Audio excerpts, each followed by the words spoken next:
Ok. Desculpem. Sim, é a gravação, é a gravação. Exatamente. Então, eu diria que podemos começar, aqui a Maria José se junta. Fortunato, só para contextualizar aqui as participantes, neste caso, que eu não sei até que ponto, eu tenho comunicado mais com a Maria José, sei que as três fazem parte de uma equipa que está motivada a participar em mais do que um desafio. Penso que Fortunato vai conduzir aqui uma pequena apresentação para nós nos ficarmos a conhecer melhor, mas da minha parte eu gostava de dizer que sou a Margarida, da Spira, a empresa que está no fundo a conduzir este concurso, que nós consideramos o concurso de educação patrimonial. Quando falamos em educação patrimonial, muitas vezes pensamos que é sobretudo destinado a um público mais jovem, não é? Ou mais infantil, mas não é verdade, e este concurso vem exatamente com essa missiva de mostrar como o património é algo que pertence a todos, que deve ser usufruído por todos, e este concurso é uma das iniciativas que estamos a levar a cabo, juntamente e claro, devidamente coordenado com 4 municípios. Eu sei que vocês são de Elvas, não é? Todas vocês são naturais de Elvas? Sim? Como se fosse. Como se fosse, ok, ótimo. E então, de facto, além de Elvas, outros 3 municípios fazem parte deste projeto: Almeida, Valença e Marvão, e Elvas, claro. E no fundo esta é uma iniciativa que no fundo acaba por vir no âmbito da candidatura destes 4 municípios Património da Unesco. A Elvas já tem este selo, mas no fundo esta integração e esta criação de uma rota das fortalezas abaluartadas trouxe-nos aqui, e este concurso com desafios muito diferentes tem como objetivo principal, no fundo, que as pessoas que convivem diariamente com este património possam, e não tenho problema em usar este termo, gozar no bom sentido, gozar dele, desafiarem-se a si próprias, experimentarem coisas novas ou que já têm algum interesse e que o façam de forma criativa, aberta a todos. E portanto isto é aquilo que eu considero que é importante para já dizer-vos, além de que temos toda a nossa comunicação no site www.farplay, com o regulamento e todas essas informações, e que estamos totalmente disponíveis através de e-mail para tirar dúvidas ao longo deste processo.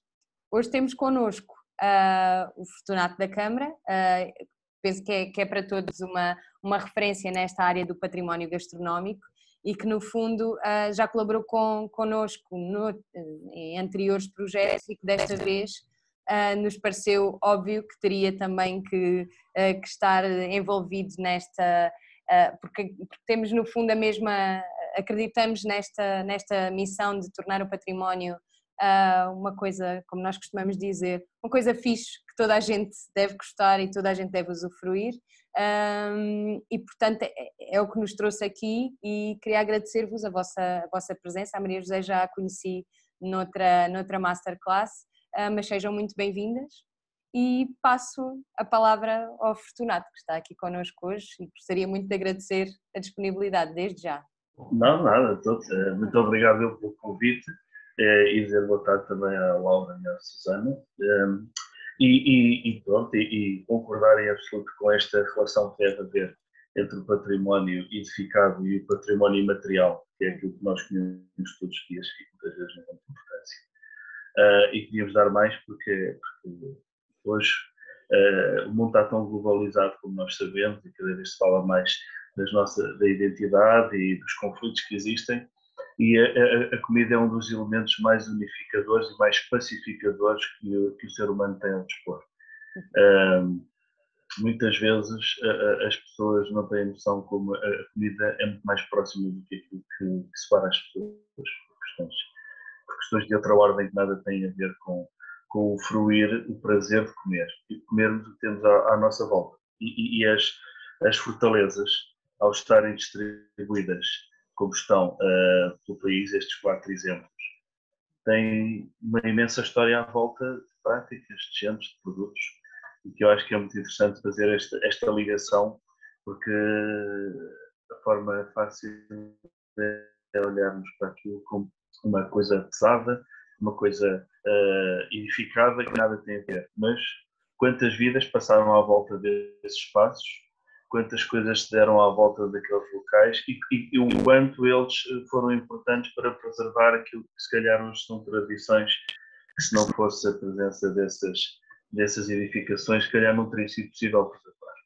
Dito isto, eu sou um apaixonado por história, sou jornalista, trabalho como crítico astronómico já há 16 anos. Eu trabalhei em alguns sítios, neste momento trabalho no Expresso, e a parte disso tenho feito sempre, desenvolvi sempre pesquisas à volta, porque também, apesar de ser jornalista e crítico astronómico, nunca me contentei apenas por simples ato de ingerir alimentos, por saber porque é que eles estão assim, porque é que uma receita é feita de determinada maneira, porque é que um determinado produto tem uma certificação e outro não, e porque a comida vai muito, de facto, além do prato. É a única função que fazemos desde que nascemos até que morremos, respirar e comer. Portanto, eu sempre tentei aliar aquilo que é o trabalho de um crítico, que se calhar muitos dizem que é uma profissão de sonho, mas é como todas as coisas, todas as profissões, feitas de uma forma profissional e regular, têm as suas coisas, não é aquela coisa simples só de sentar e comer, é muito mais do que isso. E aliar esse trabalho com o porquê, não é? Que é a essência do jornalismo, porque é que as coisas são assim, porque é que tem esta importância, como é que chegou a isto, como é que uma receita chegou até nós, portanto fico muito satisfeito de ver aqui duas pessoas, que sei que são três, e gostava de perceber um bocadinho qual é que foi a motivação para se inscreverem nesta parte da gastronomia. Pelo que eu percebi, já estão também envolvidas num dos outros desafios, mas nesta da gastronomia, não sei, talvez começando pela Laura, tem um nome tão bonito. Eu tenho um filho, se tivesse uma filha, ia chamar-te Laura. Um rapaz, pronto, ficou com outro nome. Mas, e perguntar-lhe, se depois também à Susana, pronto, qual é que é a vossa relação com, neste caso, Elvas, porque se tivesse aqui todas as regiões seria excelente. Vocês estão um bocadinho em vantagem, porque Elvas tem um património extraordinário à volta. Né? Se fosse Almeida, a extensão do terreno é muito maior e aí Elvas o Alentejo é riquíssimo. E, portanto, queria saber o que é que motivou, qual é a relação que tem com a gastronomia e saber o que é que espera deste desafio. Que isto, atenção, isto é pelo prazer de descobrirmos coisas. Claro. Não é para ninguém ser aqui um cozinheiro profissional. Eu falo por mim, eu gosto muito de comer e foi também a ideia de associar a gastronomia à parte da história e como é que isso podia ser relacionado. E sobretudo os pratos típicos, como é que podíamos adequar, não sabíamos ainda qual era a intenção das aulas. Cozinha com regularidade? Sim, sim. Uhum. E ter sempre cozinhou desde jovem ou aquelas coisas? Sempre desde jovem. A parte dos doces é que não. Temos aqui a minha colega Susana, é que é a parte dos doces. Ok. E é de Elvas? É de Elvas. Sim. Muito bem. Da cidade mesmo ou de alguma freguesia à volta? Da cidade mesmo. Ok, sim senhor. E Susana, diga. Começo já pelo fim. Não sou de Elvas, mas estou cá desde os 4 anos, portanto considero-me elvense. Em relação ao comer, não sou muito... Gosto de comer, mas sou muito esquisita. Okay. Não gosto de cozinhar. Estou a participar com as minhas colegas porque na altura eu estava de férias, falaram-me nisso, perguntaram-me se eu queria, achei interessante e acabaram por me inscrever também com elas. Também acho interessante o que a Laura disse, associar a gastronomia ao património e como é que é possível fazer isso, até porque faz parte do nosso património material também. Eu não sou muito de cozinhar, cozinhei enquanto vivia sozinha, enquanto estudei fora, e gosto mais é de fazer doces, apesar de não os comer também. É mais para ajudar em casa. Digo que a minha Ela especialidade é faz o muito bem sericaia. sericaia. Muito bem, muito bem. Então, mas é alentejana de origem? Não, Ah, eu não sou é? de Alcobaça. Tal quase. Oh, mais doces, mais doces. Está É sempre na verdade. rota dos doces. Então, ou seja, o que é que eu pensei aqui para esta nossa conversa? Uma coisa simples. Se pensarmos nas 4 fortalezas que estão aqui neste, neste, nesta rota, elas estão separadas por 650 km. Se começarmos em Valença e viermos até Elvas, precisamente, que é que está mais a sul, são 650 km. E se pensarmos nessa, é uma distância pequena, é uma distância pequena que se percorre num dia, em meio-dia. E, no entanto, pensarmos a gastronomia que está ao redor dessas fortalezas é imensamente diferente. Do Alto Minho, não é, até às Beiras, até ao Alto Alentejo, com Marvão, e depois Alentejo Central. Eu gosto de dividir o Alentejo em 3, apesar de a gente ter o alto e o baixo, eu acho que é o Alentejo alto, central e o baixo, porque tem características próprias. E, portanto, logo aí percebemos, neste pequeno retângulo, que é Portugal, a extraordinária diversidade que nós temos e que é, de facto, isso que nos distingue. Muitas vezes as pessoas têm uma grande dificuldade.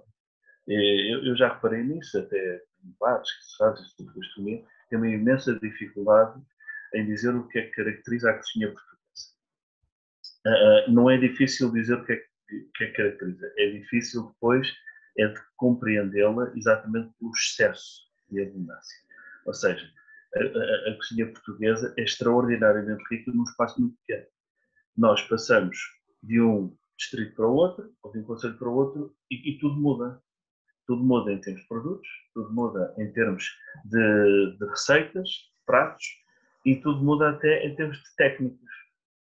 Então, se entrarmos no Alentejo, apesar de estarmos a gravar esta masterclass para ser vista depois por futuros participantes que se venham a inscrever, mas se entrarmos aqui na questão do Alentejo, e a Laura é de origem alentejana, bom, também vou considerar a Susana, né, que ela considera selvense, sabem que no Alentejo, até entre aldeias há rivalidades na forma de fazer. O momento em que se põe o alho, se é neste momento, se é no outro. Portanto, quando digo rivalidades, não digo no mau sentido. É exatamente, as pessoas têm, sobretudo no Alentejo, o património gastronómico é uma coisa muito sua. E há muitas variações de aldeia para aldeia, e por isso é que a Carta Gastronómica do Alentejo tem centenas de páginas, porque é de facto cada pessoa tem uma forma de fazer. Se formos numa recolha oral sobre a sericaia, por exemplo, vamos encontrar se calhar pessoas que a fazem de 7 ou 8 ou 9 maneiras diferentes, para atingirem resultados parecidos, mas não iguais. Parecidos, mas não iguais. E depois entra o gosto de quem consome um determinado produto. Porque é isso que faz um prato ser emblemático, é exatamente ser uma criação coletiva.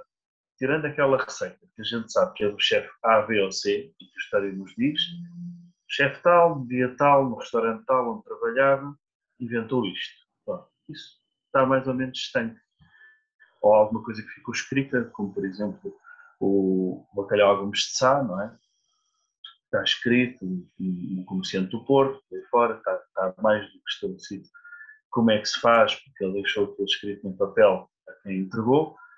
Agora, se começamos a pensar noutras preparações, e a sericaia tem a polémica de Vila Viçosa, Elvas, Índia, Brasil, tem uma série de coisas associadas. E, portanto, aí vemos logo que os resultados podem ser muito diferentes, tentando atingir o mesmo objetivo. E cada pessoa fará de maneira diferente. O que é que isto quer dizer? Que a cozinha é absolutamente viva, tem que ter elementos com que nos identifiquem, ou seja, não posso dizer, a sericaia não pode ser uma coisa maçuda, uma coisa seca, porque é a antítese daquilo que se procura, mas depois pode ser uma massa desta altura, uma massa mais baixa, ter mais canela, menos canela, ser mais esponjosa, conforme foi batida. Com ameixa, sem ameixa, não é? Com ameixa, sem ameixa já é uma coisa mais recente. Aí depois vamos entrar noutra situação. A questão é que o património tem isto extraordinário, é que o património imaterial é que está muito associado às gentes, à forma como se vivem os territórios. Há uma frase que eu gosto muito, que já utilizei em livros meus, que é de um geógrafo chamado Jean Brune, que ele diz uma coisa maravilhosa e que, no fundo, vai ao encontro daquela situação dos 650 km que separam as quatro fronteiras. É comer e incorporar um território. Quando estamos a comer numa determinada região, estamos a incorporar um território, uma forma de fazer, saber fazer ancestral. E eu acho esta frase muito bonita. E os geógrafos, de facto, têm reflexões fantásticas, porque, como ninguém, estudam e sabem o que é o clima, o que é os solos e a importância que isso tem. E, por exemplo, quando pensamos em receitas, vemos que um determinado produto, agora vamos falar da ameixa de Elvas, tem condições especialmente favoráveis, por exemplo, na região de Elvas, a famosa Rainha Cláudia, para se dar ali, porque precisa de sol, porque não precisa de solos muito férteis e, portanto, porque é que a ameixa de Elvas e não é de outro lugar? As coisas têm uma justificação. É óbvio que haverá outras zonas do país onde se pudesse plantar. Então aí o que é que temos? Temos que, dentro das condições ideais que um produto encontrou para se dar, não é? Para uma planta se aclimatar, entra depois o fator humano, que é as pessoas apropriarem-se dessa qualidade que ele tem e começarem a trabalhá-lo. Por exemplo, não sei se conhecem, tinha aqui um livro, foi editado ano passado, é alguém de Elvas, chamado Mário Cabeças, que fez um livro com a história da ameixa de Elvas. Conhecem este livro? Eu não. Este livro foi editado aí, numa edição local, para estar à venda em Elvas, e conta a história da ameixa de Elvas. E de facto, aqui percebemos a importância que um produto destes tem, com 200 anos, 200 anos, tem para uma série de pessoas e por gerações. Porque depois há outra situação, é que as pessoas transportam ao longo dos anos, não só por ser agradável, não é? Uma coisa é certa, a gastronomia tem uma coisa maravilhosa, é que aquilo que não é consensual cai naturalmente com o tempo, desaparece. Por isso é que já está aqui a nova participação. Sim, Maria José está a entrar. Ou seja, a ameixa durou estes anos todos porque teve uma importância não só cultural e gastronómica e alimentar, mas também social, porque se formaram empresas, chegou a haver dezenas de produtores de ameixa de Elvas, ou seja, foi ganhando espaço na cultura local porque as pessoas se apropriaram dela como um símbolo identitário e um símbolo económico. Em relação aqui ao concurso, com o desafio de se fazerem receitas, já agora vou esperar que o José entre para entrar aqui na... Já entrei, boa tarde.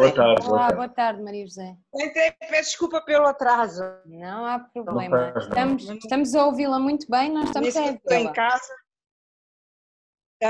Porque eu ando aqui em movimento, que eu ando aqui não estou em casa. Ok, pronto. Então vai ouvindo, não é? Vai ouvindo, não é? Sim.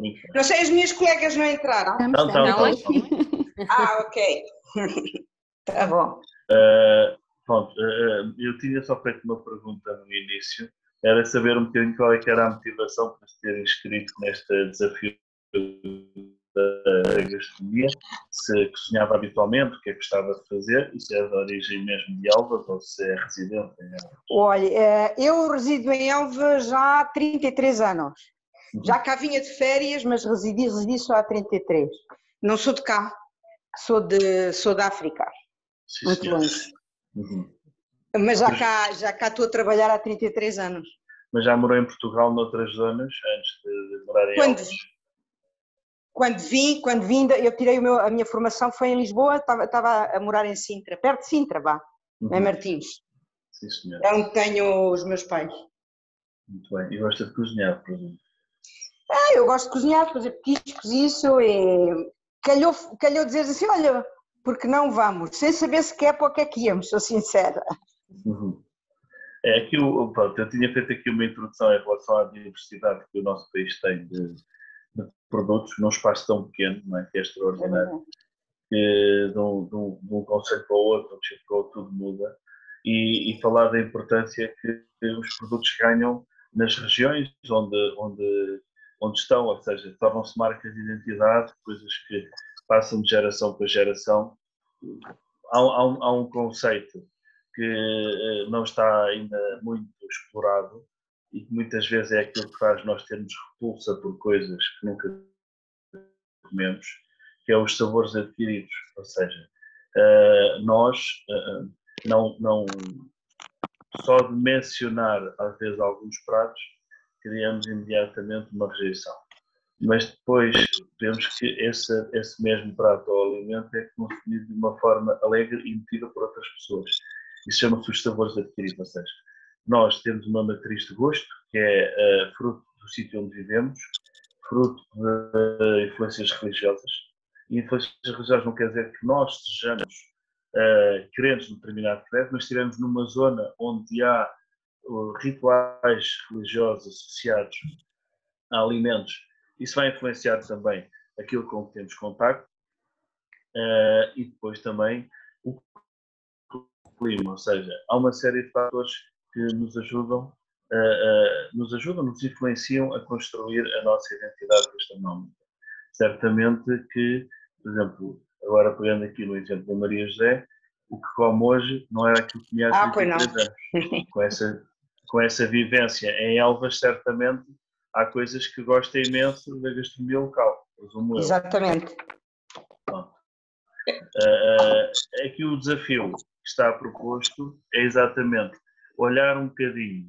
Quando digo olhar, é olhar no sentido de pesquisa, pensar um pouco naquilo que está à nossa volta, no nosso caso, sendo as três de Elvas e do Alentejo, olhar um bocadinho o que é que há à volta e o que é que isso vos pode inspirar a fazer um prato diferente ou até interpretar um prato que tenham, alguma receita que tenham de família. Porque uma das coisas que não está nada valorizada em Portugal é exatamente os livros de receitas de família. Há pessoas que dão muita importância a isso, mas outras que não dão grande importância. Claro. E muitas vezes esses livros, o que é que contêm? Não sei se é aqui o caso de alguém que tenha algum livro que tenha ficado de uma avó, de uma tia, não sei se é o caso de algum. Eu tenho algumas receitas que não são daqui de Elvas, de amigas minhas que são de família, as receitas. E realmente, e dou um exemplo, o caso do sericaia, que pronto, é típico, há discussão, mas pronto, que é como se fosse daqui da zona. Sim, entre Elvas e Vila Viçosa, sim. Eu nem sei quantas receitas tenho e nenhuma é exatamente igual à outra. Exatamente. Tem sempre diferença. E depois a composição de um prato é feita de muitos detalhes, não é? E todas têm o objetivo de transmitir o prazer de um bolo úmido, esponjoso, que é o que se procura numa sericaia. Mas depois como é que se chega lá, os caminhos são muito diversos. Não é? É um bom exemplo. Mas, por exemplo, os livros de receitas, eu tenho aqui um exemplo de um livro, isto é um livro que foi oferecido por uma senhora, que entretanto já faleceu, e que tem cerca de 110 anos. Isto foi escrito por várias pessoas da família, ou seja, começou a escrever à avó, depois a avó passou para a filha, e depois a neta acrescentou, pronto. Isto é aquele tipo de coisas que está muito pouco explorado. Isto tem aqui uma letra assim antiga, muito trabalhada e tal. O que é que acontece aqui? Acontece que, neste tipo de livros, muitas vezes vamos encontrar receitas que estão escritas, aqui diz bolo de inverno, e penso que para cá tem aqui uma de sericaia. Eu não consegui localizá-la, estive à procura. o que é que acontece nestes livros? É que muitas vezes vamos encontrar coisas que até foram tiradas de outros livros impressos ou revistas, por exemplo. Tem aqui um caso que fizeram recortes, uma página em que escreveram manualmente e depois juntaram recortes. Isto já é uma geração mais à frente. Pronto. Qual é a particularidade? É que muitas vezes essas transcrições, receitas, a pessoa ou põe ou não uma nota a dizer tirei do livro tal, mas faz uma alteração.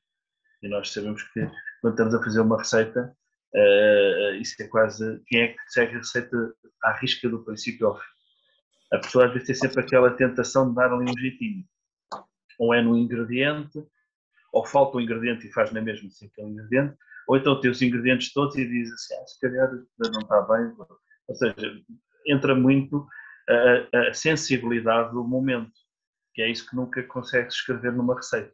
A sensibilidade de estar a observar o comportamento dos alimentos, dos ingredientes, põe já no forno, não põe, será que já subiu o que tinha a subir, ou será que este estofado tem que dar mais tempo a estofar ou não, a carne vai ficar rija ou vai ficar...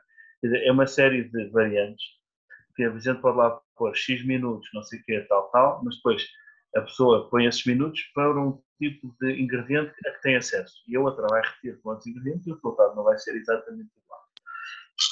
Estes livros de receitas manuscritos têm algas, e eu já consultei muitos, este aqui é meu e tem mais um ou outro aí, mas já consultei muitos, até em arquivos municipais, e o que é que acontece? É que muitas vezes está lá exatamente aquele toque que a pessoa deu, ou seja, eu tirei esta receita do livro tal, mas faço assim. E esse faço assim pode fazer a diferença.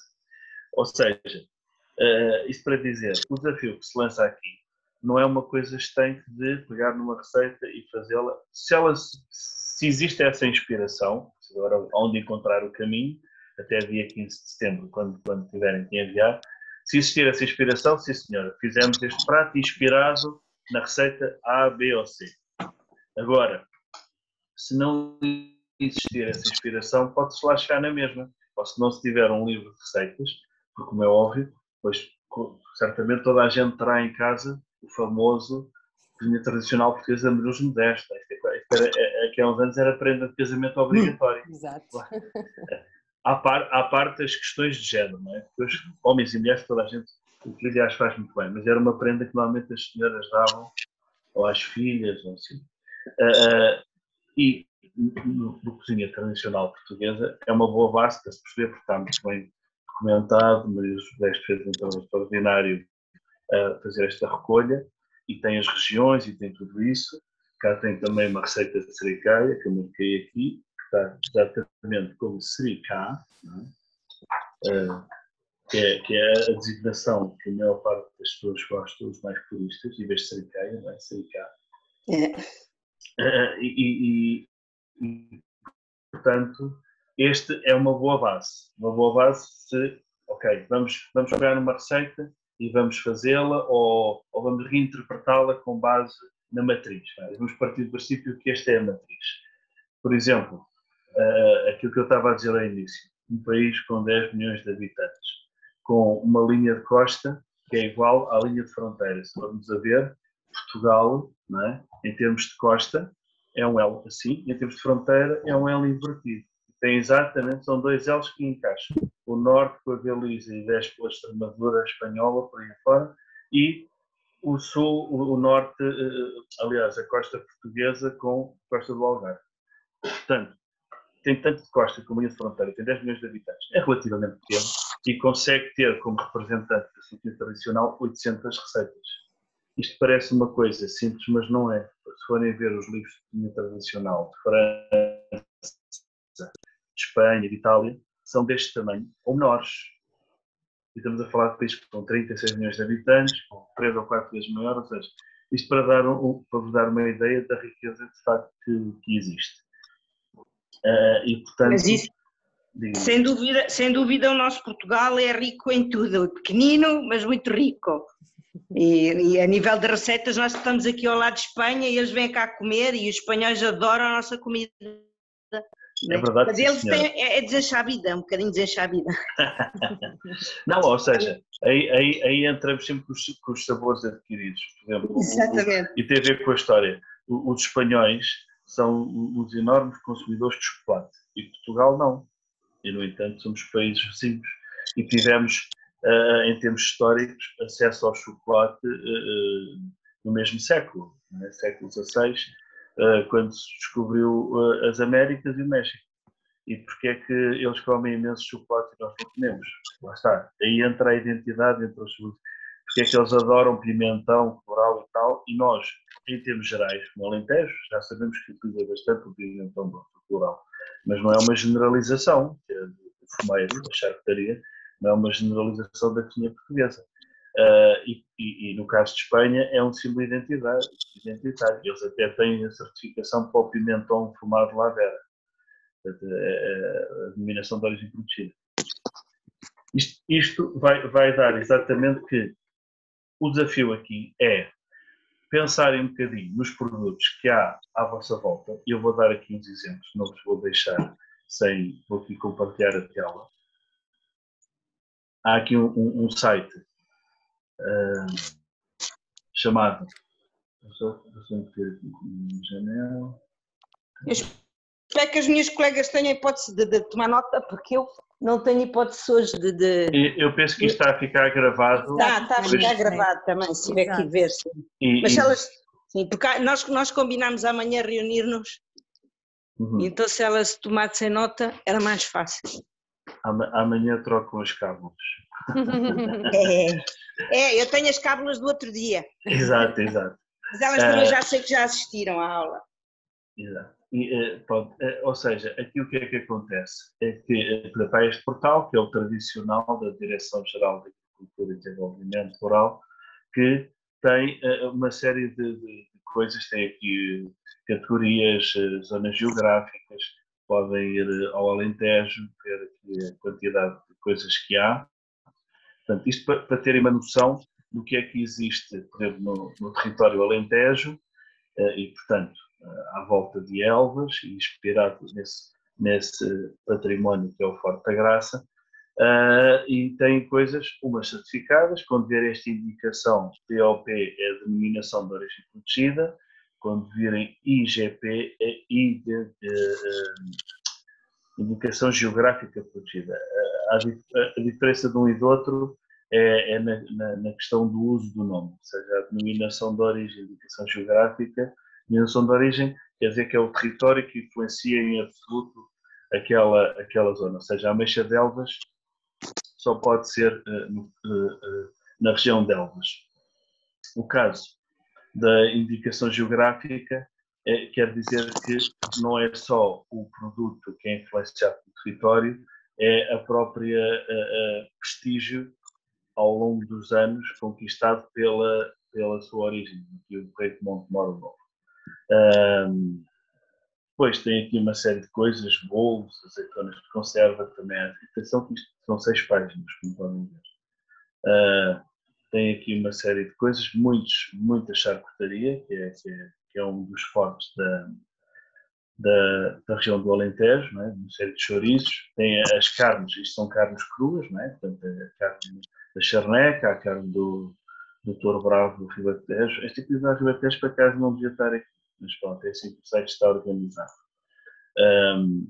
Talvez porque, às vezes, há pequenas sobreposições de regiões de uma determinada certificação. Mas pronto, este site aqui é um sítio onde podem ficar com uma ideia do que é que existe e terem ou não uma inspiração. Podem criar uma receita da vossa imaginação, ou seja, sabemos que os produtos certificados do Alentejo são este e este, que vocês decidirem. Então, podemos criar uma receita em que está em evidência esse produto. Aliás, isso é uma das tendências já de alguns anos e que se irá acentuar nos próximos anos, é que nos próprios restaurantes, ao referir numa emenda que é feito com um determinado produto certificado, isso valoriza o prato junto dos clientes, não é? Ou seja, se eu disser que estou a servir estava aqui a ver, por exemplo, Morcela de Estremoz, Iborba e IGP. Se eu disser numa emenda que estou a servir uma morcela IGP, automaticamente a pessoa fica a saber que é um produto que tem uma qualidade na forma de fazer que respeita as tradições, que respeita um caderno de encargos. E isso é uma forma de valorizar não só aquilo que se está a servir, como também valorizar o próprio produto. Mas há aqui coisas que são produtos acabados e há outros que são ingredientes. Por exemplo, uma outra área que tem aqui muito interessante, que eu escrevi estar neste site, é a parte multimédia, que é o saber fazer. Se virem aqui, estou uma série de vídeos muito bons com pessoas anónimas, pessoas que cozinham todos os dias, que são essas que, no fundo, sem o saberem, fazem as tradições não morrerem e continuarem. Tem aqui, estão a ver o rato a mexer, sericaia com ameixa de elvas, está aqui, por exemplo.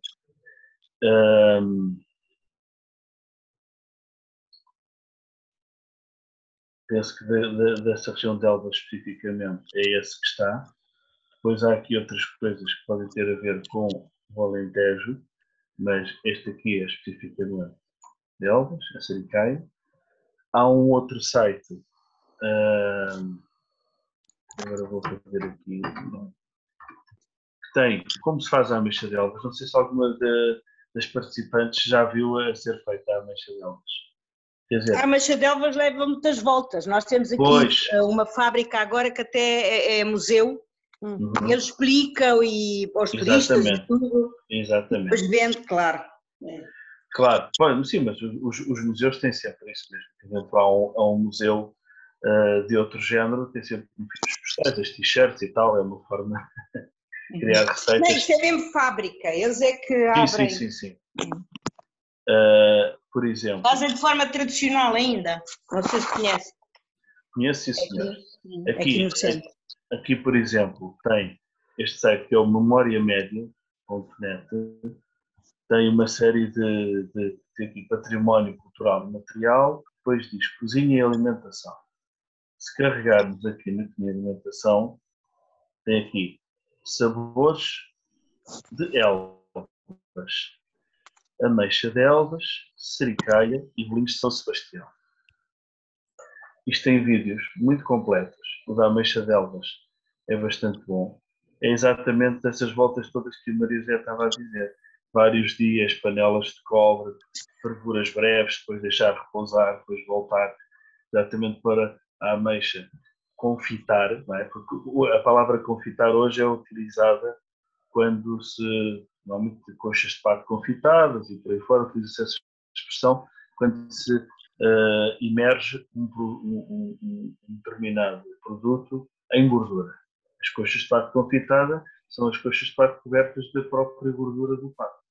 Então ali, numa temperatura de 70, 80 graus, várias horas, até ficarem muito terras e não se desfazerem, terem integridade. Mas a palavra confitar, a origem da palavra é de confeiteiro. E os confeiteiros, os que faziam os confeitos, as pessoas trabalhavam as frutas e açúcar. Portanto, em termos etimológicos, a raiz de confitar é através do açúcar. E a ameixa de Elvas é um dos nossos confitados mais famosos. E, portanto, confitar aqui é exatamente esta passagem por várias caldas e tudo isso. Agora, neste momento, o desafio é exatamente perceberem por que caminho é que quererão ir. Eu não sei se vão concorrer em conjunto, se em separado. Eu acho que em conjunto. Eu pessoalmente acharia que era mais interessante se fossem separados, para termos três coisas diferentes, mas deixo ao vosso critério, até porque uma pessoa gosta de fazer doces, outra gosta de cozinhar em geral, a Maria José não sei se gosta mais de fazer doces do que cozinhar em geral. Eu é qualquer coisa. Pronto. Petiscos, mais petisco, mais para o petisco. Mais para o petisco. Ou seja, dentro do petisco também se podem fazer coisas engraçadas, porque há muitos produtos que podem ser ligados com outras coisas dentro da charcutaria, podem-se fazer coisas interessantes. Agora é assim, vocês deixam ao vosso critério. Se fossem em separado, tínhamos mais coisas para nos divertirmos. Agora, podem fazer em conjunto. O critério é vosso.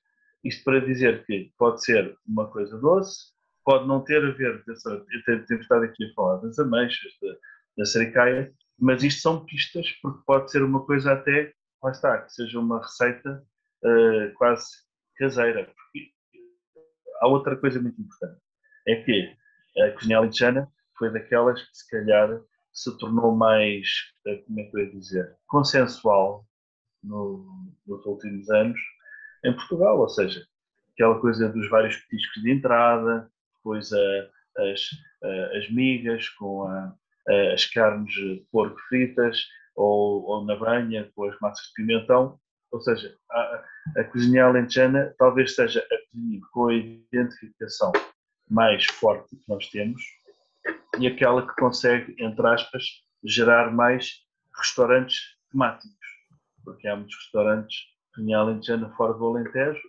sobretudo aqui, por exemplo, vou falar em Lisboa, há muito na Margem Sul, porque muitos alentejanos vieram estabelecer-se em Almada, Seixal, por aí fora, e há vários restaurantes alentejanos no outro lado do Tejo, e também em Lisboa.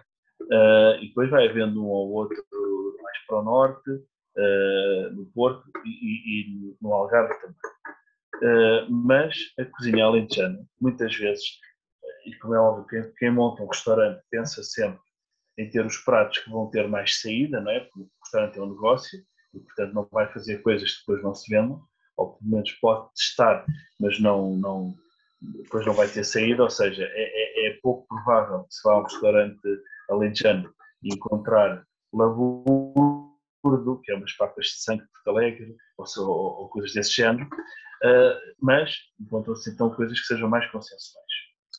O que é que eu quero dizer com isto? Que, no caso da cozinha alentejana, há uma série de pratos que não saem da esfera das famílias. Estou-me a lembrar de uma coisa que é a rechina. Sabem o que é a rechina? Não, eu não. Nunca ouvi. A rechina é da matança do porco, é o sangue cozido. E depois aquilo leva especiarias, cominhos, uma série de coisas. E é uma coisa que quem mata porcos está perfeitamente identificado com isso, numas determinadas regiões do Alentejo. Mas é feito em sopa? Não. Porque cá fazem em sopa. Não é feito em sopa, até porque o sangue depois coalha, não é cozido e pode ser cortado em pedaços, temperado. Ok. Ou seja, há uma série de pratos que muitas vezes não são aqueles que nós identificamos imediatamente como alentejanos porque não chegam aos restaurantes, nem têm que chegar, são os tais sabores adquiridos, são coisas que as pessoas comem em determinados contextos festivos, religiosos ou contexto da própria época do ano, porque também é uma coisa muito interessante, é que no Alentejo se dá muita importância às estações do ano relacionadas com a comida, os avinagrados, em que altura é que se come, o calor, por aí fora. E, portanto, o desafio aqui, no vosso caso, é se vão fazer em conjunto ou não interessa, perceber qual é a linha, se vai ser uma receita tirada de um livro, se vai ser de um livro particular, de um livro já existente, e depois, dentro disso, até podem fazer duas interpretações da mesma receita. Fazer a receita exatamente como ela é, isto partindo do princípio que é uma receita. Fazer a receita exatamente como ela é e depois fazer uma interpretação dessa receita. Eu vou dar um exemplo com outra coisa, mas, por exemplo, uma sobremesa que eu me lembro de uma vez ter comido e que era assim bastante fora do comum. Era um creme de arroz doce. E então, era o arroz doce, em termos de sabor, estava lá o sabor do arroz doce tradicional. Mas qual é que era a variação que tinha? Era que era feito um arroz doce muito sólido, de propósito, penso até que dava folhas de chutino, e que depois de estar sólido era trabalhado com varas, ou seja, desfazia-se o arroz doce com as varas de arames e depois era incorporado um pouco de natas batidas.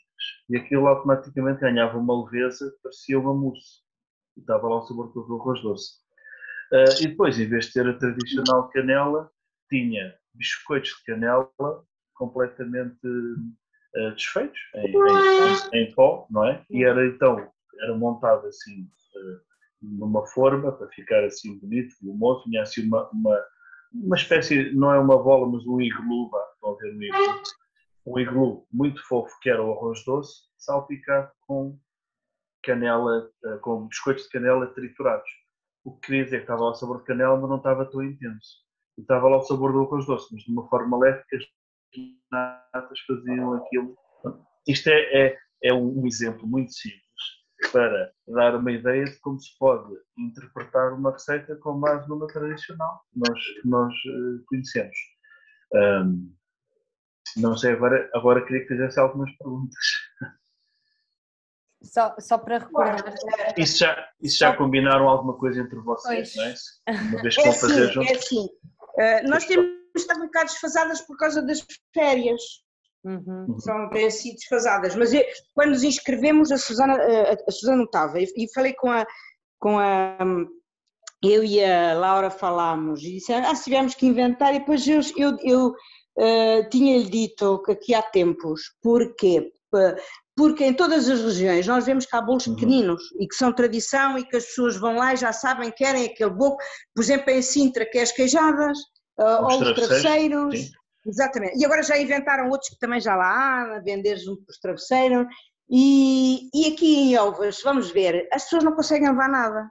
Ou levam um pratão de sericaia, ou se querem levar para alguém, não conseguem, não têm, não há. Temos alguns bolos sim tradicionais, mas são aqueles bolos de tabuleiro que normalmente vendem em pastelaria, mas que são bolos que as pessoas olham e aquilo para oferecer é assim, não é? Eu estava aqui a pôr, eu vou desculpa interrompê-la, tem aqui estes tais bolinhos de São Sebastião, aqui neste site. Quer dizer, oi, isto aqui está com o som ligado, eu vou desligar. Que isto é de Barbacena. Isto é uma coisa festiva, do que eu me lembro, é uma coisa que está associada a uma época do ano da religião. É isso que nós notamos, há coisas que estão associadas à época da Páscoa, por exemplo. Temos as azevias, mas depois as azevias parece que durante o ano depois já não se fazem, ou também já não apetece comer, não sei. Sinto isso, na Páscoa há muitos bolos da Páscoa, típicos. Nessa altura conseguimos tudo. Então, ou seja, a ideia era pensar em um bolo que fosse uma coisa prática. Prática e que viesse a ser adotado depois como doce que as pessoas depois pudessem levar e associado à região. Agora... Agora veio aqui, isto não é para fazer, mas eu aprendi uma coisa que é automática. Eu começo logo a processar ideias. Claro. Estou a imagino uma coisa, não sei se isto é fazível, atenção. Claro. Mas dentro disso, a fortaleza de Forte da Graça até tem um aspecto muito bonito, em termos de vista de cima, é uma figura estelar e muito bonita. Um biscoito que tenha essa forma, mas um biscoito que seja recheado com ameixa de Elvas, com volta de ameixa de Elvas, por exemplo. Está a ver? Está lá a referência visual da fortaleza. Portanto, há aqueles bolos ingleses que nós gostamos muito, que são os bolos de manteiga, depois tem um recheiozinho, uns são secos e outros têm um recheiozinho no meio. Exatamente. No fundo, quase todos eles são assim um bocadinho úmidos quando vamos a qualquer lado, não é? Quase, nem todos. Mas pronto, mas depois há bolos mesmo com essa ideia nós fizemos e dissemos assim, sim senhor, mas como é que vamos fazer? E até tínhamos pensado ir para uma estrela que também era a representação, ou uma chave que é a representação da cidade, não é? É a chave do reino. Pois é uma questão de verem também a sensibilidade, ou seja, se é uma coisa muito sensível depois para transportar e partir, ou seja, ser uma coisa... Pois, exato. Seja... Daí que tenha sido difícil ir para a imagem, mas gostávamos de associar o doce sem dúvida nenhuma à imagem. Isso foi uma das coisas que falámos também. Mas, e depois não há formas que sejam propriamente estrelas. Há uma forma que eu vi tipo estrelada, que se calhar dá para fazer isso que diz, porque dá para fazer um biscoito mais altinho, como esses de Tentuga e essas coisas assim, que têm uma massa e depois têm... Ou seja, para moldar, né, a massa tem que ser compacta. Pois, mas a questão não era moldar, se eu conseguisse uma forma, só que a forma...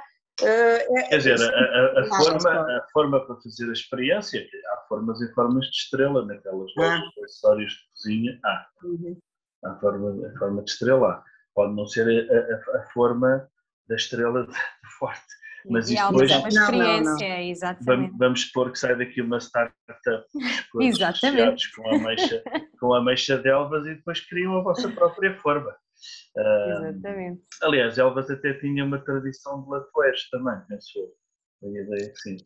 Latoaria.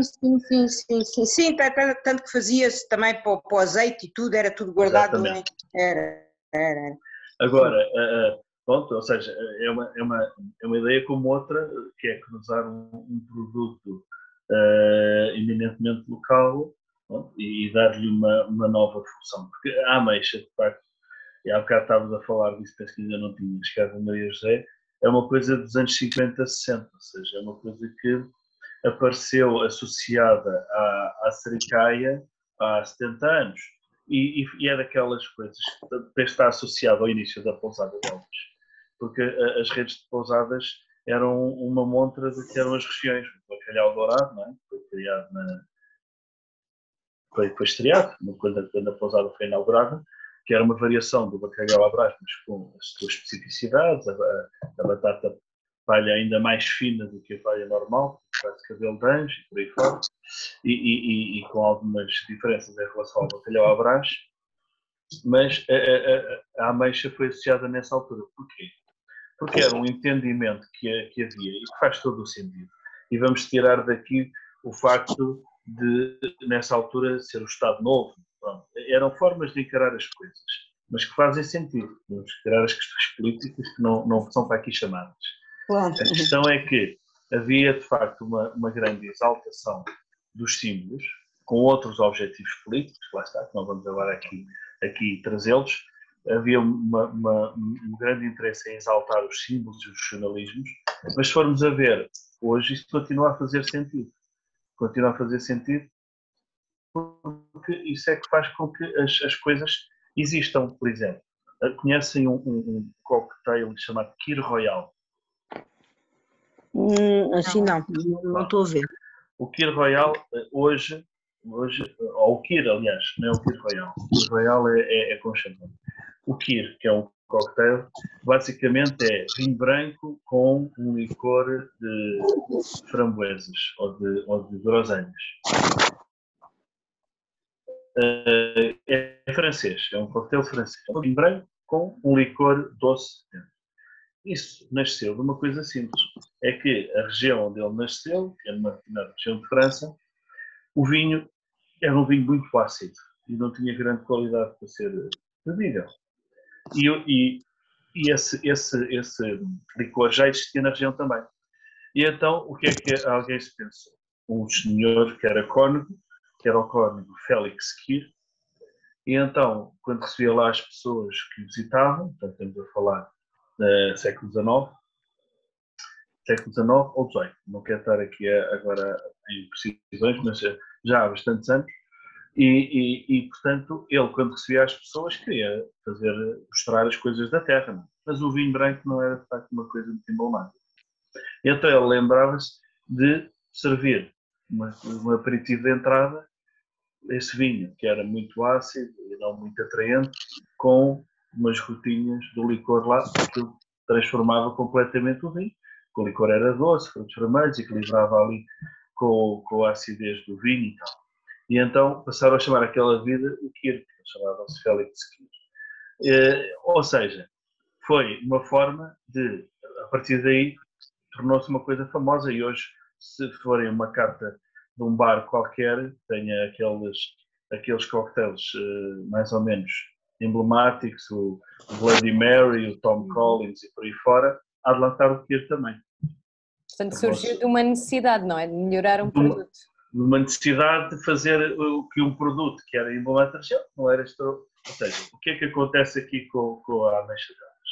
É um produto extraordinariamente complexo de fabricar, mas eu penso que poucas pessoas pegam numa ameixa e a comem assim diretamente. Se calhar comiam no passado. Mais trabalho de campo, mais necessidades calóricas, a vida mudou, as pessoas hoje, mesmo morando no interior, não deixam de ter um ritmo de vida mais próximo do urbano, até porque a própria agricultura já está tão mecanizada e tão modernizada, já não está associada tanto àqueles trabalhos forçados, a menos que seja a agricultura privada, não é? De pessoas que têm as suas próprias explorações. E, portanto, a ameixa, se calhar, se não fosse a associação ao Sericá, se calhar hoje estava praticamente extinta. E assim é uma forma de garantir que são vendidas todos os anos umas toneladas de ameixas. E agora pensamos nós, ok, o ser humano tem necessidades diferentes. Como se fala hoje também do modelo alimentar, temos que alterar o nosso modelo alimentar, não comer tanta carne, tanto peixe. Agora, isso é entrar aqui mais uma vez em questões que são um bocadinho polémicas, mas que não estou aqui chamadas, mas é para refletirmos. Não devemos todos comer carne, nem todos comer peixe, os cursos esgotam, mas também não está provado que devemos ser todos vegetarianos. Portanto, tem que haver aqui um equilíbrio.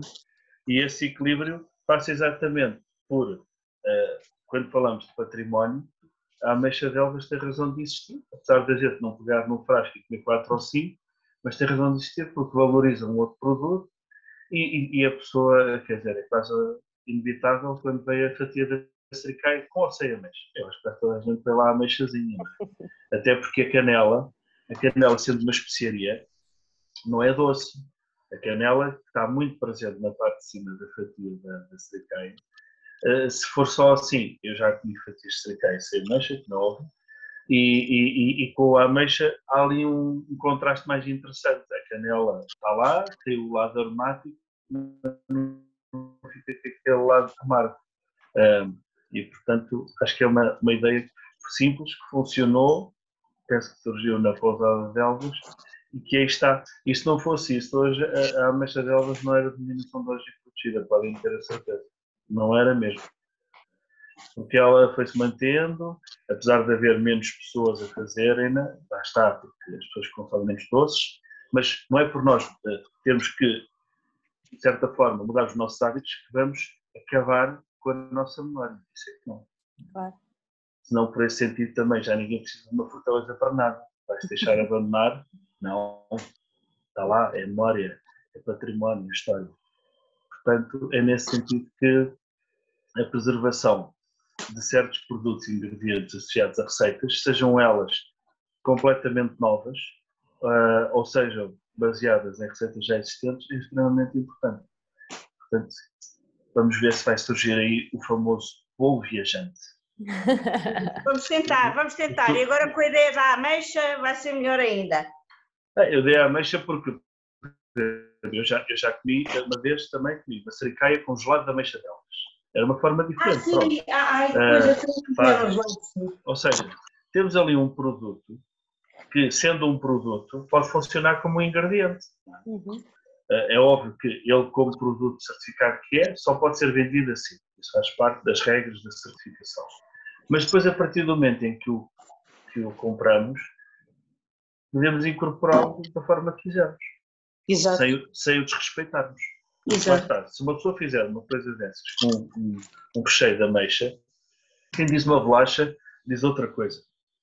É óbvio que vai fazer questão de dizer que aquilo é com ameixa de Elvas, porque isso é que valoriza o biscoito. Não podia ser uma compota qualquer de ameixas, ou de ameixas secas, ou por aí fora, não é? Agora, pensem também no fruto fresco. Ou seja, a ameixa de Elvas, certificada, já confitada, com aqueles banhos todos, maravilhosa, nos fresquinhos. Mas depois também há o fruto em fresco. Por cima, estamos a apanhar o verão, é agora a altura dessa.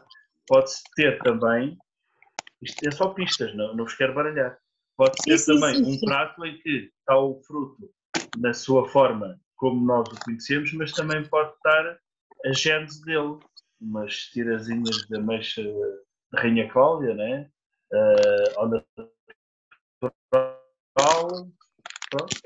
Há muitas formas até porque a ameixa, quando está crua, tem uma acidez muito interessante e um toque de gosto verde muito interessante, que faz um ótimo contraste depois com a ameixa confitada. A acidez vai... Uma das coisas... Então, também... ela quando é madura é tão doce? Mas depende da maturação, depois pode jogar com... Pois, exato. Por exemplo, em relação as azeitonas de Elvas também estão certificadas. Agora estamos a falar da ameixa e das azeitonas. Porque, por exemplo, uma das coisas que tem acontecido nos últimos anos é que alguns produtores de azeite estão a fazer a colheita da azeitona cada vez mais cedo, ou seja, colhem-na cada vez mais verde. Isso é feito com um objetivo, é que o resultado final do azeite vai dar um azeite mais picante. Portanto, a maturação do fruto também tem variações e pode ser explorada, pode ser a ameixa madura muito doce, como pode ser a ameixa mais verde, e explorar isso, esse lado verde, em contraste com outra coisa. Que era isso que eu ia aqui dizer, para também não me alongar mais. E se tiverem perguntas, façam. Ou seja, isto agora aqui serve para tudo, o que eu vou dizer. Se pensarmos, há pessoas que não gostam da agridoce, tudo bem, não gostam de mistura de doce com salgado. Agora, o que faz um prato ser entusiasmante, na maior parte das vezes, ou a esmagadora maioria, é o jogo de contrastes de sabores. O que é que faz uma coisa ser interessante? Não é que seja uma coisa doce, ou uma receita que é composta por ingredientes em que está tudo baseado doce com mais doce, com mais doce, é o contraste. O contraste dá-se entre ácido e doce, pode-se dar entre doce e textura. Por exemplo, o pastel tem tudo, o que é fantástico, que é aquela massa desaparece na boca, tão estaladiça, tão leve que é, e depois está lá o recheio dentro, com o ovo, que é o lado que nos deixa logo encantados se formos fãs desse tipo de doces. Portanto, o contraste numa receita é tudo. E não sei se sabe, mas por exemplo, uma das coisas que é muito ensinada em escolas de hotelaria é exatamente quando um aluno ou um cozinheiro está a preparar um prato, é perceber se tem diferentes texturas no prato, ou seja, se há coisas moles, se há coisas estaladiças, se há coisas que se trincam mais ou não necessariamente estaladiças, se há o jogo de cores, né? Depois tem a ver com a apresentação, se há a variação de cores, porque também a variação de cores não pode ser assim uma coisa um bocadinho, como é que eu ia dizer, só para cumprir o item. Por exemplo, isto é uma coisa pessoal, não gosto nada quando vem um prato e vem com aqueles acompanhamentos, cenoura ralada, mix, ou seja, foi uma quantidade de coisas que foi posta ali só para dar cor e não sei o quê, mas se calhar nem faz muito sentido, está ali quase por regra e não para contribuir alguma coisa para o prato. É o jogo de cores, portanto, isto é geral, como eu estou a dizer, se for um biscoito, o biscoito é o que é aquela cor, não é para o caso que vocês estejam a pensar. Mas pensem sempre que quando alguém vai provar, se a pessoa vai ter as emoções dos contrastes, se vai ter uma coisa doce que tem um contraste com outra, tem um toque de acidez ou não, se vai ter a surpresa de uma coisa muito suave conjugada com uma coisa estaladiça. Portanto, isso tudo é que faz o pastel de nata. Um pastel de nata, a pessoa quando aperta tem que ouvir a massinha a estalar. Nós, antes de pôrmos o pastel à boca, penso eu, digam-me vocês se não for a vossa opinião, quando põe um pastel à boca, antes dele chegar lá, vocês já estão à espera do estaladiço acontecer. É inato. A gente não pensa nisso, são microsegundos. Isso tem a ver com a percepção do gosto e com a análise sensorial que nós fazemos. Nós olhamos para um pastel de nata e em milissegundos fazemos uma série de avaliações que nem nos damos conta. Será que vai estar crocante? Não vai. Será que não? Está mole? Está quente, está frio. Isto tudo acontece na viagem, entre a gente levantar a mão e levar aqui. Está tudo a acontecer. É maravilhoso isso. É isso que a comida tem de fantástico. E, portanto, o que é que o pastel de nata tem? Uma coisa muito mole, o creme, com um envolto muito estaladiço. Pronto. Está lá. Se uma destas coisas não estiver lá, ou se o recheio não for cremoso e for maçudo, se a capa à volta não for estaladiça e já tiver assim um bocadinho de molenga, como se diz, há já uma pequena desilusão. A pessoa pode comer porque é guloso e é um pastel de nata, mas a desilusãozinha chegou. Não era isto que eu estava à espera. E, portanto, ou seja, se pensarem, as coisas que têm mais sucesso têm sempre contrastes, têm sempre coisas que opõem-se umas às outras. E pronto, ou tem, por exemplo, porque é que maçã e canela ficam com bomba? Porque a maçã é uma coisa neutra, apanha muito bem os sabores, e a canela é uma coisa que domina. Mas como as maçãs também têm muitas variações, há mais ácidas, menos ácidas, por aí fora, junta-se uma coisa que é uma espécie de esponja de sabor, que é as maçãs, que as maçãs são tão neutras ao ponto que a gente pode ter uma maçã cozida e triturada a acompanhar uma carne de porco, sem a temperar, sem nada. Só com a doçura que ela tem, até se pode escolher uma maçã mais ácida, uma Granny Smith, e, por exemplo, cozê-la ao vapor ou com pouca água, depois triturá-la e ela estar ali só a fazer o contraponto de um lombinho de porco, assim uma coisa. Portanto, há certos alimentos que se dão a esse tipo de casamento, porque são neutros. São neutros. Portanto, não sei se tem algumas perguntas. Eu estou com água na boca, fiquei no pastel de nata. Pois. Já estou a ficar cheia de fome. A sericais, já apanharam sericais muito baixinhas, que aquilo quase não chega a ter aquela parte. Eu agora, por acaso, nos últimos tempos, tenho apanhado várias, não sei se há para aí uma tendência qualquer, ou quê, mas sericais muito baixinhas, aquilo, a parte esponjosa são para aí 2 centímetros. A pessoa quer um bocadinho mais.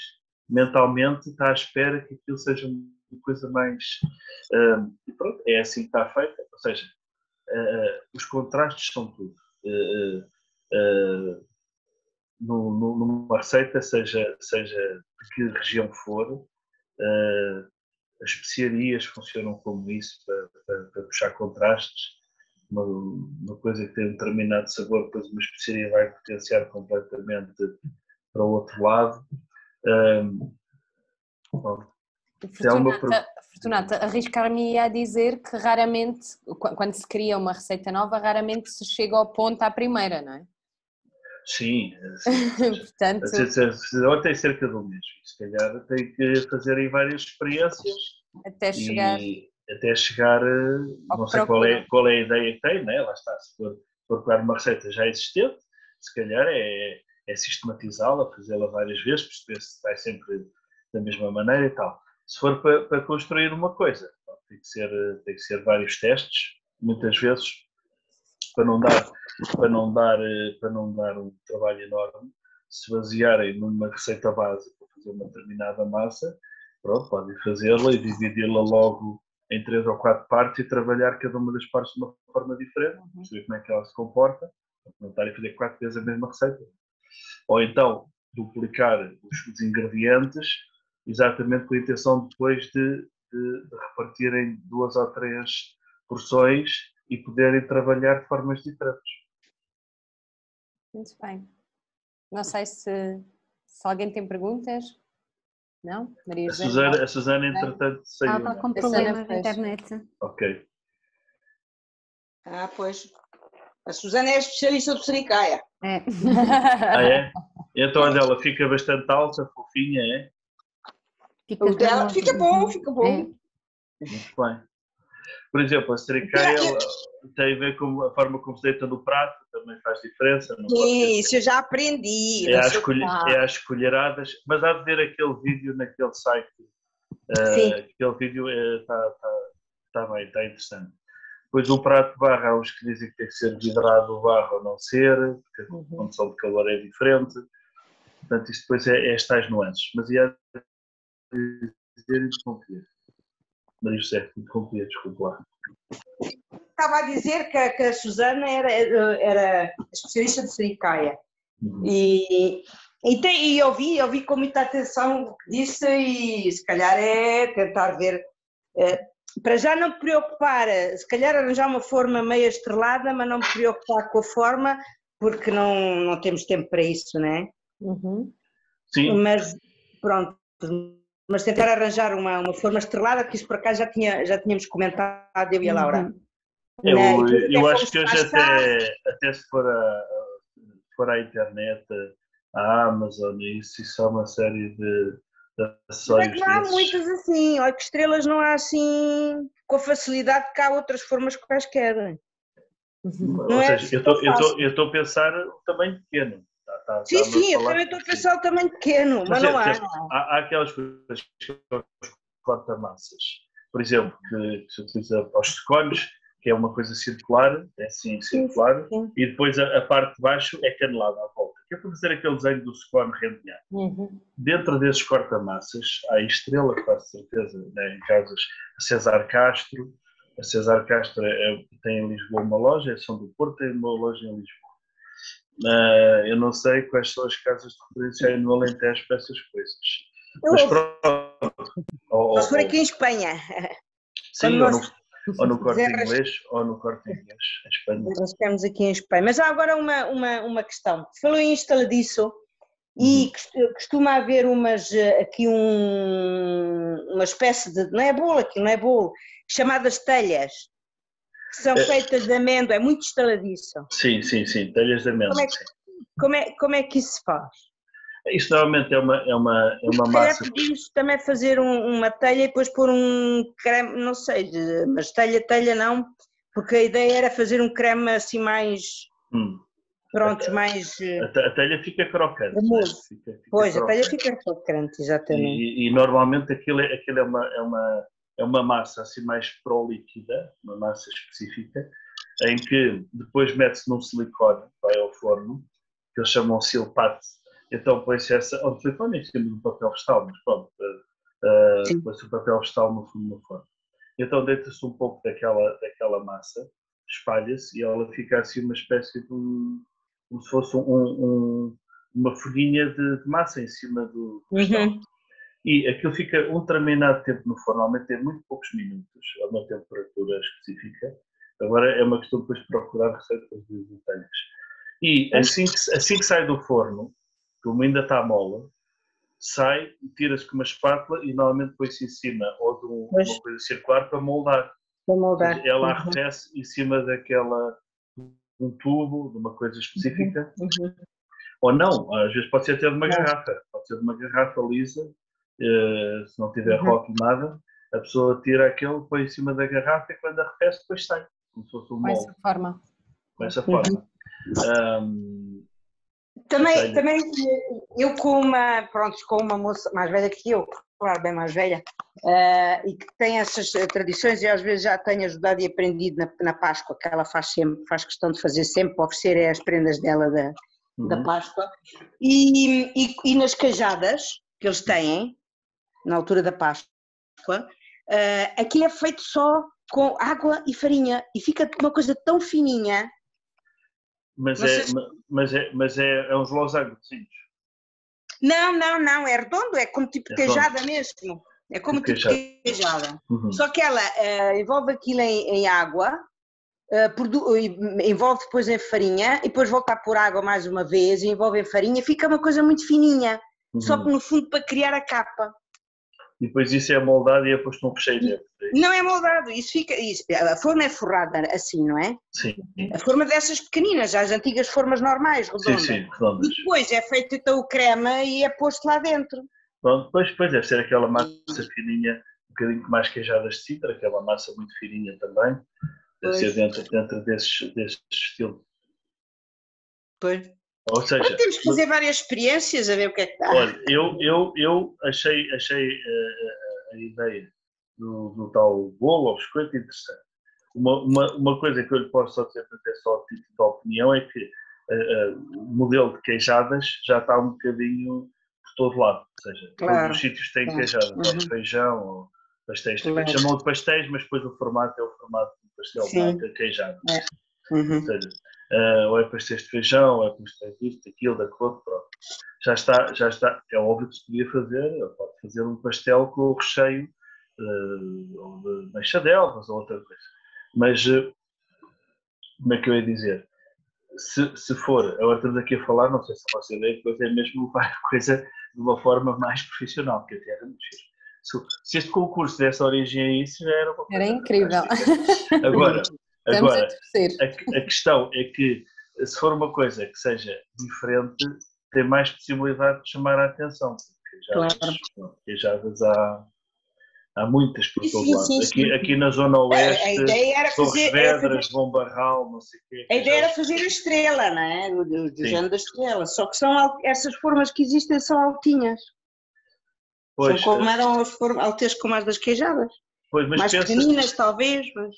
Se a ideia for um biscoito recheado, tentem pesquisar essas bolachas recheadas que existem, como é que se fazem, que é uma coisa muito inglesa, os alemães também têm e tal. Até, sabe aqueles sortidos que havia de pastelaria que chamavam sortido húngaro, mas que não existe. Havia uns bolos altinhos, que até eram pincelados com gema de ovo, tinham assim uns risquinhos em cima. Que tinha a forma de estrela. Alguns tinham forma de estrela, mas acho que estes não tinham recheio, tinham só uma coisa no meio. Mas estes bolos que eu estou a dizer, depois tinham assim uma espécie de um riscado de ovo. Quando se trincava, tinha lá uma micro recheio de um doce vermelho. Não sei se era moranga. Ou seja, aquilo certamente, esse aí por acaso não sei como é que seria feito, mas aquilo seria feito a dois tempos, não sei. Claro. Não sei como é que o recheio entrava lá. Não sei, mas era daquelas tais coisas que tinham uma altura que permitia ter um interiorzinho recheado. E isso, se for trabalhar com biscoito, é aquilo que eu estou a dizer, um corta-massas. Os corta-massas têm 500, até há kits para miúdos com estrelinhas pequeninas, mas se for pequenino, depois não cabe o recheio.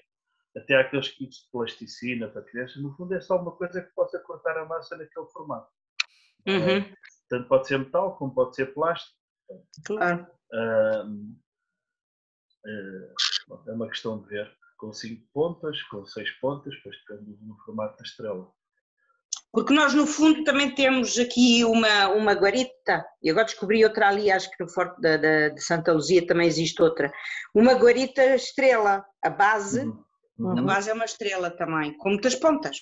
Vai umas 12, ou o quê? Pois, bom, lá está. Veja, a inspiração é o mais importante. A inspiração... o problema é concretizar a inspiração. Aí, se calhar...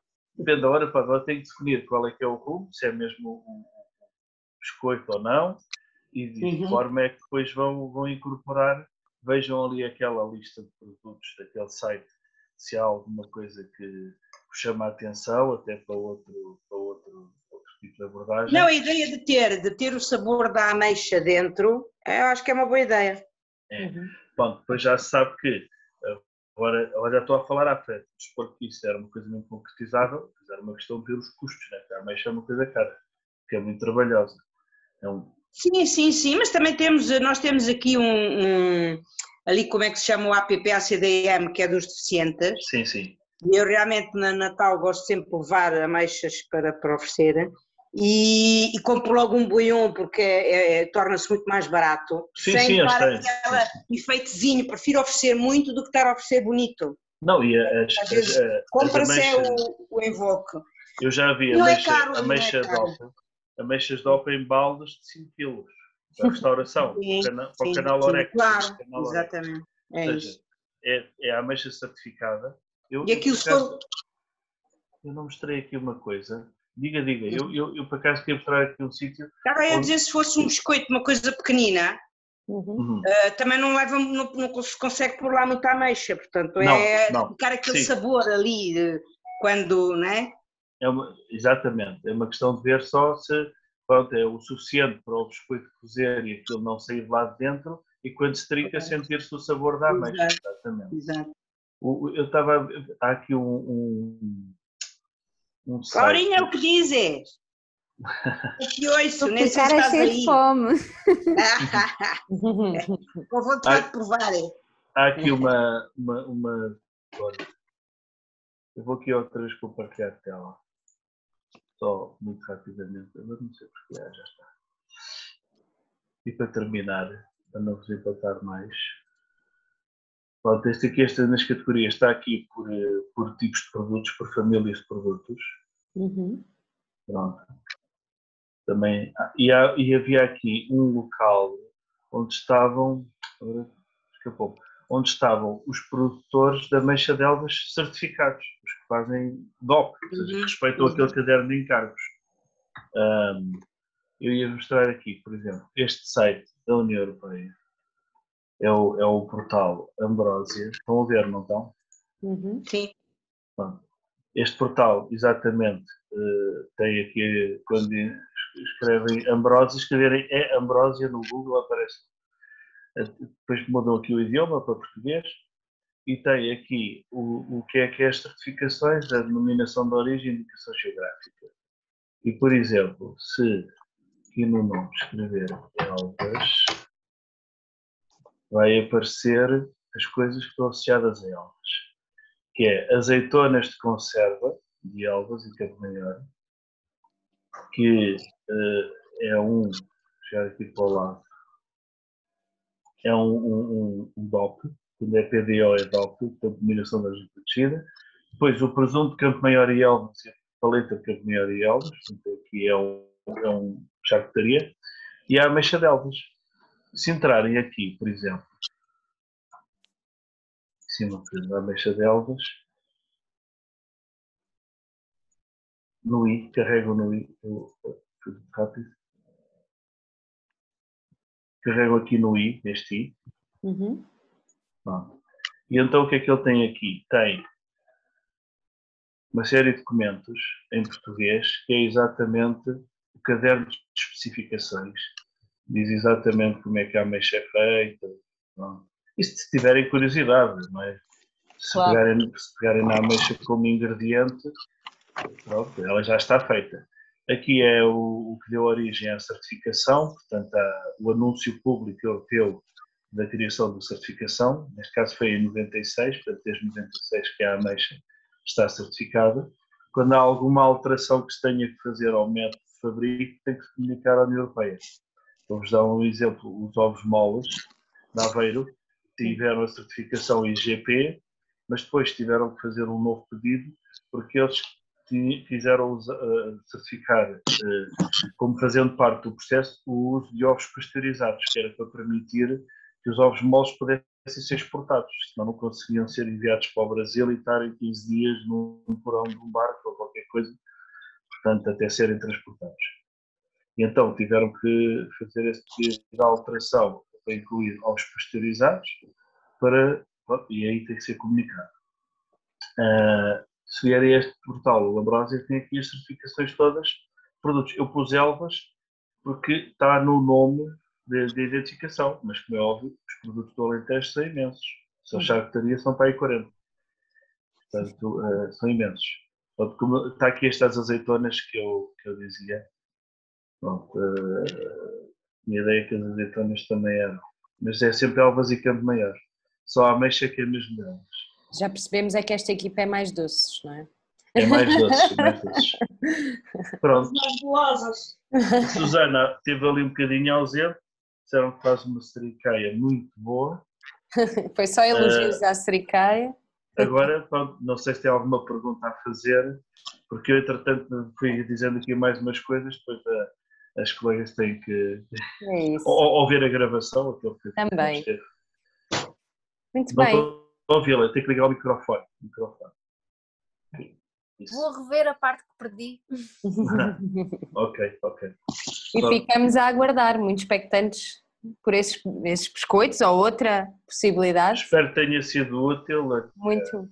Eu fartei-me tirar apontamentos, não é? Ainda vou fazer concorrência a esta equipa, estou a ver. Esperemos que apareçam também pessoas de outras regiões, entretanto, dá até para ser mais divertido. Exatamente. Mas muito agradeço a todos, a todas e claro, ao Fortunato um agradecimento especial. Acho que a forma como como conseguimos aqui não só passar a mensagem de que o património o património gastronómico são muitos mundos dentro de um só, era precisamente isto que queríamos mais uma vez reforçar. E por todas as dicas, acho que tem aqui já uma boa base para arrancar com as pesquisas e sem dúvida que depois aproveitem este momento, acima de tudo, como uma oportunidade de estarem juntas, se calhar nunca estariam a cozinhar, não é? E agora têm este desafio de se encontrarem em torno do tema da gastronomia e é esse mesmo o principal objetivo deste desafio que lançámos a todos. Okay. O único problema é que isto calhou mesmo numa altura péssima de férias que não conseguimos estar muito tempo juntas. Estamos a perceber isso, vamos tentar, dentro do possível, ver se conseguimos estender um bocadinho mais o prazo das entregas, não poderemos estendê-lo muito, mas dar-vos também um bocadinho mais de tempo, porque acredito que a partir do momento em que se arranca com estes trabalhos, depois há sempre vontade de melhorar e experimentar outra coisa e fazer mais, e também queremos ao máximo que usufruam desta experiência, vamos estando em contacto e vamos vendo o que é possível, mas para já tem aí umas boas dicas para começar. Só para terminar, se Claro. definirem o tal caminho comum que vão seguir, combinam qual é que é a configuração do que é que vão preparar e depois podem também cada uma fazendo nas experiências e vão se juntando de vez em quando, assim saiu assim, vão lá e tal, o que é que acham? Tomem notas, porque às vezes faz toda a diferença, mais 10 minutos, menos 10 minutos de forno, bater de uma maneira, bater de outra. Há sempre detalhes que fazem a diferença. Pronto, e hoje a internet é o mundo, dá para ir buscar muitas técnicas, há tutoriais de muitas coisas para se conseguir resultados mais rápidos, até coisas que antes era só com muita repetição, hoje já está tudo condensado aí em tutoriais e divirtam-se. É isso. O problema é que eu acho que nós metemos em 3 assuntos diferentes sem termos a percepção do timing que tínhamos. Ok, mas agora também é a altura de pensarem um bocadinho e provavelmente investir num desafio que estas masterclasses são abertas para todos e pretendem isso mesmo, não é? Que vocês possam receber estas dicas de especialistas para depois também perceberem o vosso caminho e construírem. Portanto, não há problema nenhum se entretanto mudarem de estratégia de equipa. Claro. Ok? Pronto, muito obrigada a todos. Obrigada então. Até breve. Bom trabalho. Obrigada. Obrigada.